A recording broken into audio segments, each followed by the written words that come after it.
were just violated by Elche. I had nightmares last night thinking about how easy it was for them to run through our midfield and defense. I was tossing and turning, thinking about how they could have easily scored 4 or 5 goals if they had more quality up top. And we don't even have time to really self-reflect because we have to look ahead. The UCL is back, and the schedule right now is moving like Amazon Prime. We're getting a match every 2 to 3 business days. But we do have a massive game on Wednesday in the Champions League. Real Madrid will be traveling to Greece to take on Olympiacos. And this is a must-win game. The real thought process that I'm having, though, is will these frauds turn up? We are winless in our last 3 matches. Unacceptable. We have been trash. It's like after we beat Valencia, everything has gone downhill from then. Liverpool battered us. Rayo Vallecano took points off us. And now Elche, 3 games in a row. Xabi Alonso, poor man management, poor decision making, poor tactics. So I'm not even confident heading into this match against Olympiacos. But I tell you what, we better not go 0 for 4. You absolutely have to leave here with 3 points. Anything less is unacceptable. And my tolerance is completely gone. A lot of these players are on fraud watch. Xabi Alonso is on fraud watch. I told you in the match reaction, some of these guys are about to get exiled. They're about to get sentenced to 25 years of hard labor. Fix up. This is not going to be an easy game. Olympiacos, their fans, and their stadium are mad. It's going to be a very hostile environment. So how are these frauds going to respond? Let me know what you're saying about this match in the comment section. You guys already know what we do on these match previews. We're going to look at the form for both teams, the injury reports as well, and then at the end, I will be predicting the 11 that Xabi Alonso is going to use. But I might change it to what Xabi Alonso needs to do. I'm tired of predicting what this manager might do because what he's doing right now is not working. Let's get into it. I want to start off with Real Madrid, of course. Champions League table right here. We're currently sitting 7th. My main goal was for us to automatically qualify for the round of 16 in this new format. I don't want to be in a round of 32. Now, we lost our last Champions League game to Liverpool. Before that, we were unbeaten. We're still top 8. We still control our own destiny to automatically qualify. So we need the 3 points this game. Because if we drop, then there's a good chance that we're no longer going to be in the top 8. Now, for anyone that's forgetting how this works, the top 8 in the new UCL table during this league phase, they automatically qualify. If you finish from 9th to 24th, you enter the round of 32, which is the playoffs. We did that last season. We beat Man City to advance, made the round of 16 against Atleti, right, as we all remember. But I'm not trying to play extra games again. This needs to be a bounce back win. This needs to be a statement kind of result.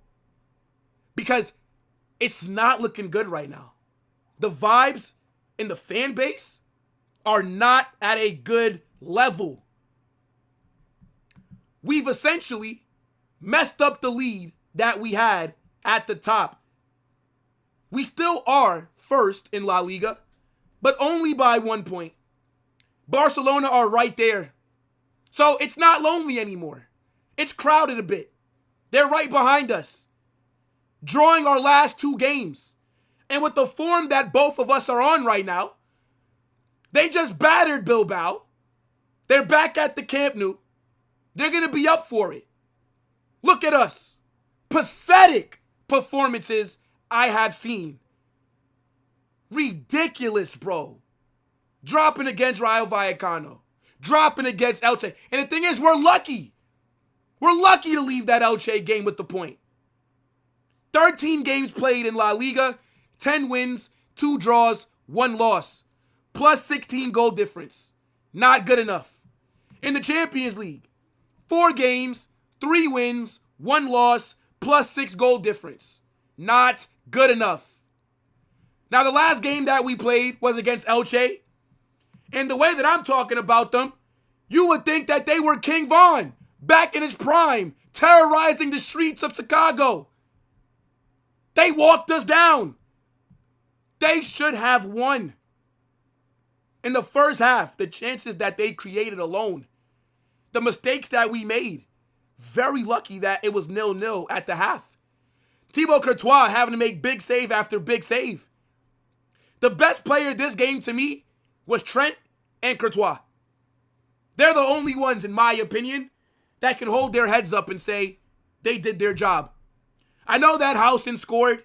I know that Jude Bellingham bagged as well. I didn't think they were good. I thought Housen was okay. I thought Jude was below average. How does Mbappe have a blue rating? What are they smoking at SofaScore? Did they not watch this match? This is why you can't go based off of what these apps are saying. Because GA is everything. If you get GA, that's all that you need for you to get a good rating. Rodrigo. I already told you guys in the match reaction. He has hereby been stripped of his nicknames. He is no longer the Mumbai Messi, the Sri Lankan Neymar, the New Delhi CR7. This guy is now only known as the Biryani Bandit, the ghost of Mumbai.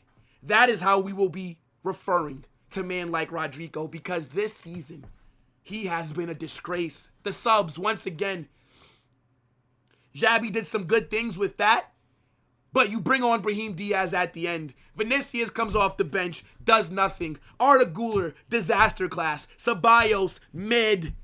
Fran Garcia, mid. Alvaro Carreras, mid. The form is shocking. What are these players going to do to turn things around? Fix up. Can't believe how crap we've looked.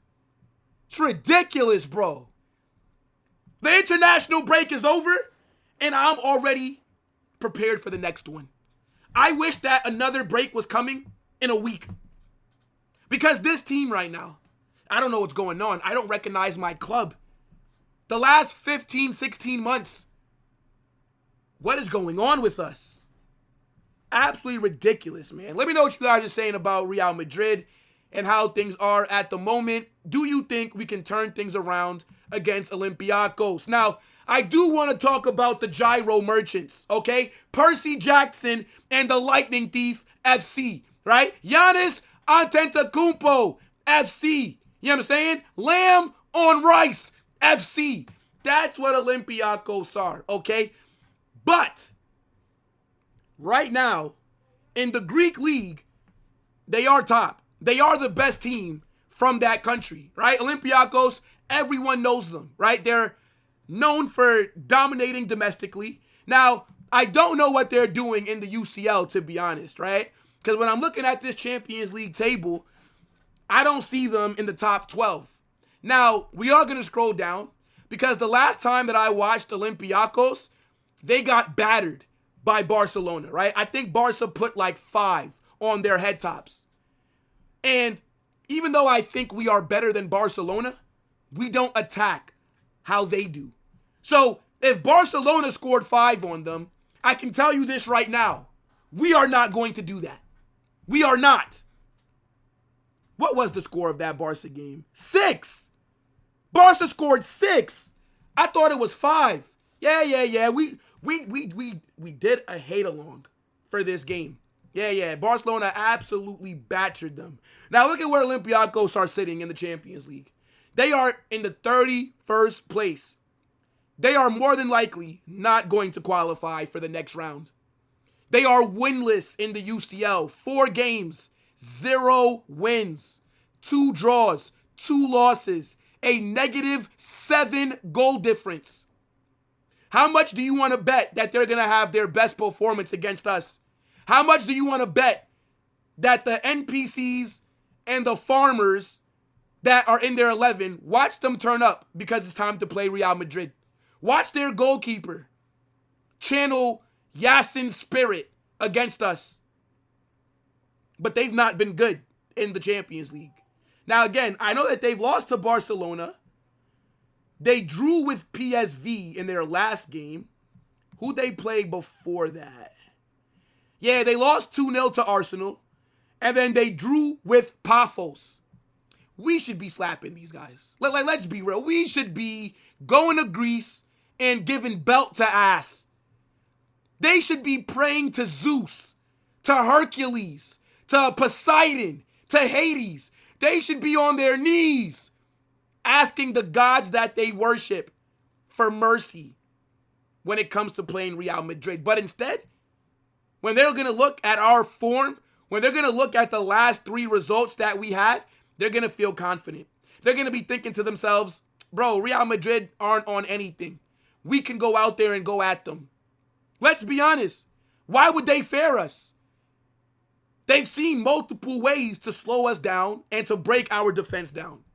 Now, let's look at some of the injuries that they have, right? Now, I cannot pronounce either of these guys, their names, but they may not be available, right? I don't know who they are.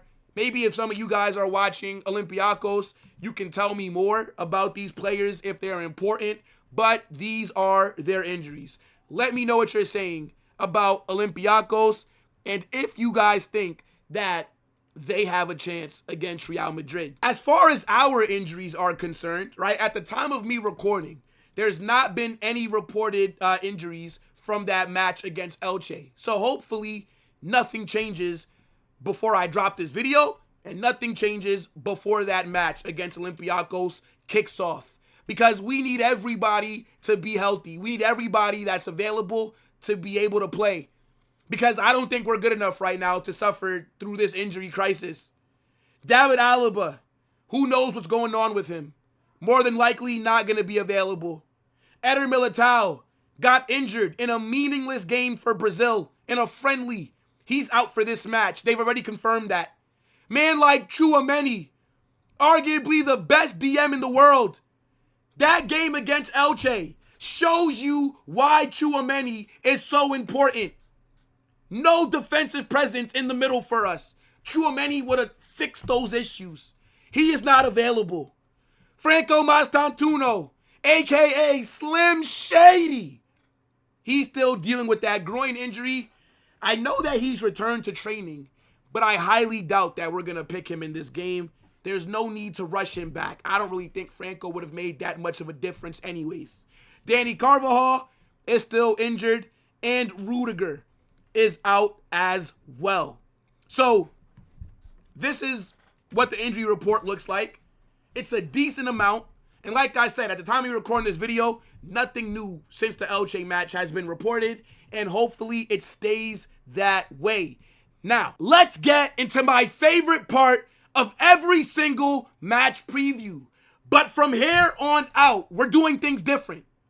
Instead of predicting the starting 11, I'm going to show you what I would do if I was Madrid's manager.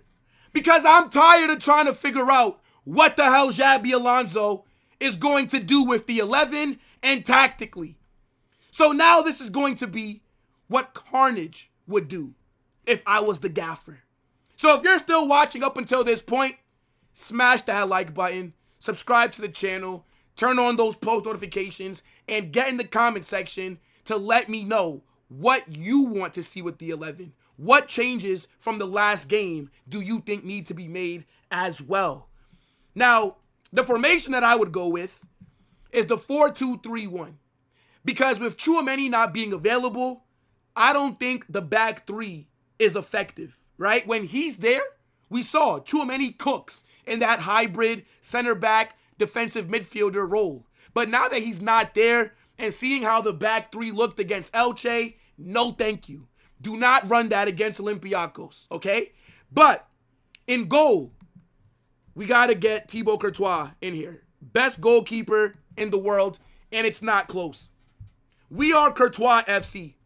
This guy is the main reason that we are top of La Liga. He's the main reason that we are in the top 8 of the UCL.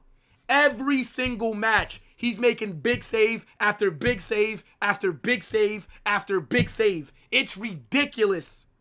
He needs a new contract as soon as possible. And he deserves a pay rise as well. This brother does not look like he's slowing down anytime soon. We literally can't afford to drop him right now. That's how massive he's been for us. And it sucks for Lunin because I do like him.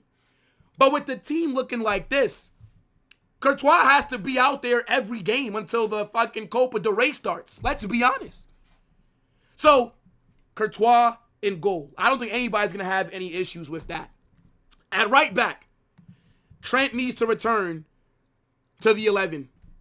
Because besides Courtois, Trent was our second, or maybe you could even say our best player versus Elche.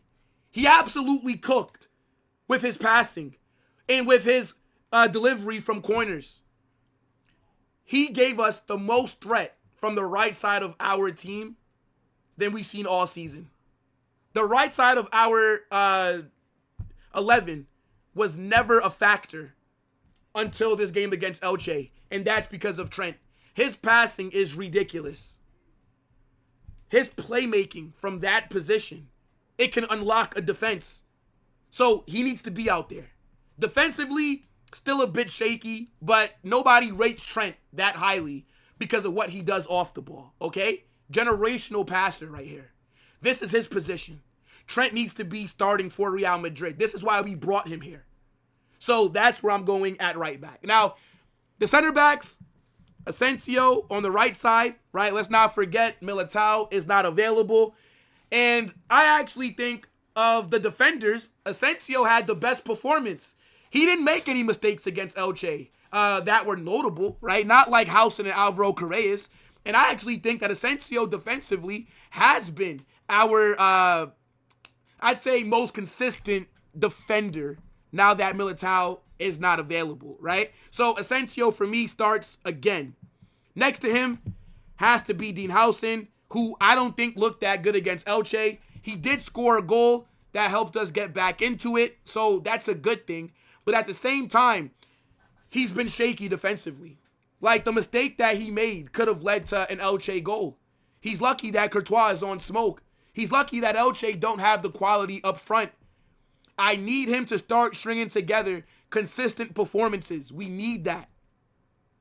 Alvaro Correa's got to go at left back. Fran Garcia has shown he is not of the level to be starting for Real Madrid in these games. I'm going to be honest. I don't want to see Fran Garcia until we're playing some 5th division team in Spain in the first round of the Copa del Rey. Let's be real.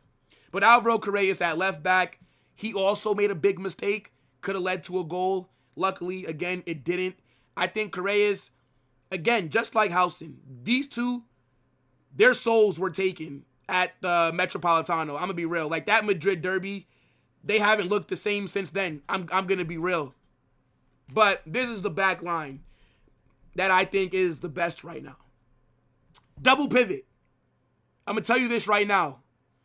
I don't want to see Arda out there. I don't want to see Arda in the 8. He doesn't have the physicality.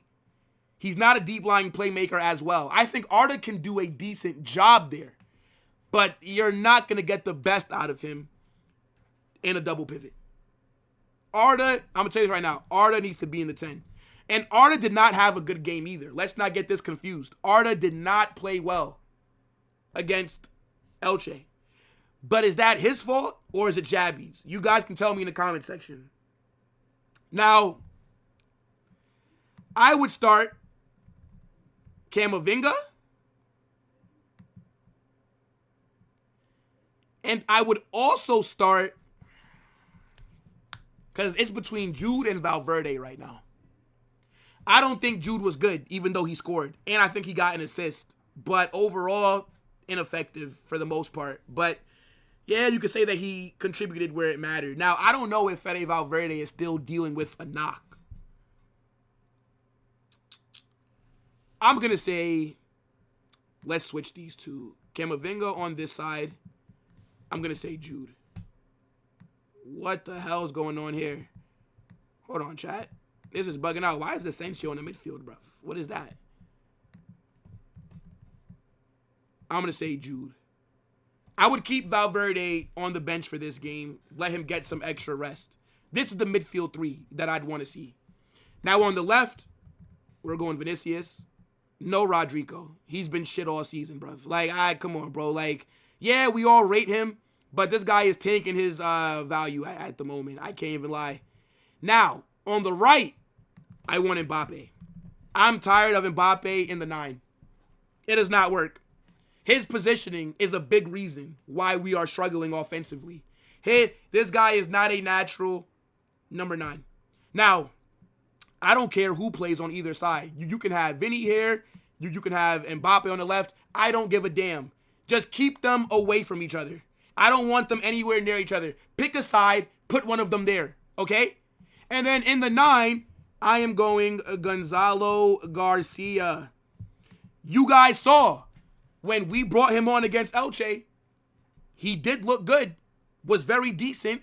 His positioning is what we need. He's also an aerial threat. Gonzalo Garcia is a proper number 9.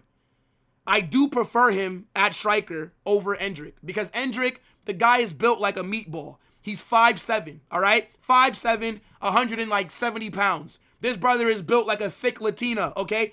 He is not the striker for me. I think Endrick is better on the right wing. I don't want to see Endrick in the 9. Gonzalo Garcia needs to start this game. Let's not forget what he did in the Club World Cup. Let's not forget how he was arguably the best player for Real Madrid in the attack. Even if you want to do, let's say if you want to do a 4-3-3, right? And then you have Jude like this. You got Arda Güler like this. Then you have Mbappe and Vinny up top. I don't mind this either. And then, because remember, Gonzalo Garcia, he can play that link-up role. We saw it. He's proven that he can do it. So he can even drop deep a little bit, receive the ball. That allows Mbappe to invert, Vinicius to invert, make runs inside. He's going to stay in the middle. He's going to stay where a striker's supposed to be. Then Trent can whip the cross into the box. When Trent steps up, cross it in. Gonzalo will be there because he is a proper number 9. Will Xabi Alonso do this, though? Who knows?